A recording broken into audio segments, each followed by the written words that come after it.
Y siguiendo en este mismo tema, le agradezco a Marco Fernández, investigador de México Evalúa, que nos toma la llamada. Buenos días, Marco. Hola, muy buenos días. ¿Qué impacto tendrá esta ley en el combate a la corrupción? Mira, yo creo que hay expectativas amplias de que un instrumento de esta naturaleza pueda ayudar a la autoridad para golpear a las redes de corrupción y a las redes del crimen organizado, en donde les puede doler más, que es en la parte monetaria, en la parte de los recursos mal habidos, de los bienes producto de su delinquir o que utilizan para seguir cometiendo delitos.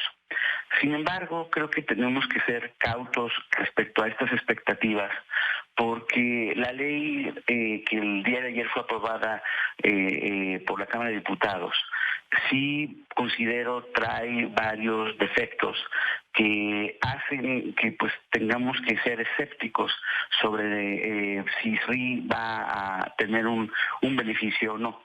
¿Por qué? Por un lado tiene una serie de defectos jurídicos y por el otro lado pues sigue sin contestarse cómo vamos a resolver los problemas de capacidad institucional de la Fiscalía General de la República y de las Fiscalías de los Estados para utilizar de manera eficaz este instrumento. Del lado jurídico, la parte en primer lugar que es creo la más preocupante es que pues cuando se hizo la reforma en marzo de este año, la reforma constitucional que motivó a que los legisladores hicieran esta ley, se cometió desde mi punto de vista un error que pues va a tener que eventualmente hacer que los legisladores vuelvan a regresar a revisar este texto constitucional, porque por un lado se estableció que la acción de extinción de dominio se va a ejercer por parte del Ministerio Público a través de un procedimiento jurisdiccional de naturaleza civil y autónomo del penal. ¿Qué quiere decir esto? Si bien es cierto, igual que ocurre en la experiencia internacional en este tipo de instrumentos, la extinción de dominio se considera que se debe de manejar, digamos, en un canal separado del aspecto penal. Al poner lo que es un proceso de naturaleza civil, se comete un error básico, porque el derecho civil pues regula el conflicto entre particulares, no entre el Estado y los particulares, ¿no? La ley que aprobaron trata de corregir este defecto y sí pone que es un procedimiento especial, diferente del penal, omite la parte de la referencia civil, pero el problema es que al hacer esto, una ley no puede corregir un defecto constitucional.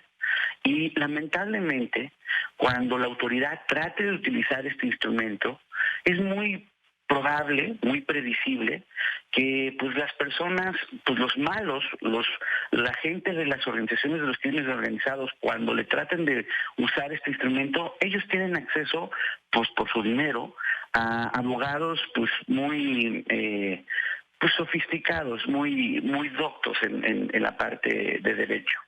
Y es muy probable que ataquen la constitucionalidad de esta ley y la ganen en la parte procesal. Además de ese defecto básico, existen preocupaciones a las que hacía referencia tu reportero hace ratito. Sí, la Sí me discrecionalidad.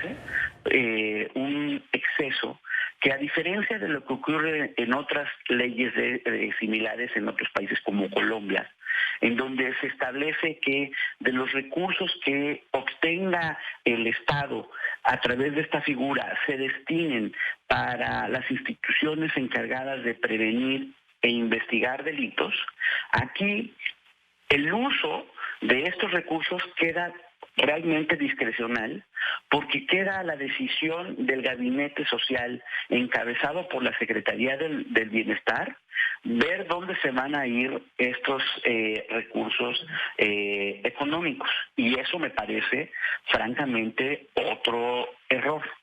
Hay además una parte que me parece también fundamental, y es a la que hacía referencia la legisladora Tatiana Cloutier. La figura que se aprobó establece la posibilidad de la denominada venta anticipada.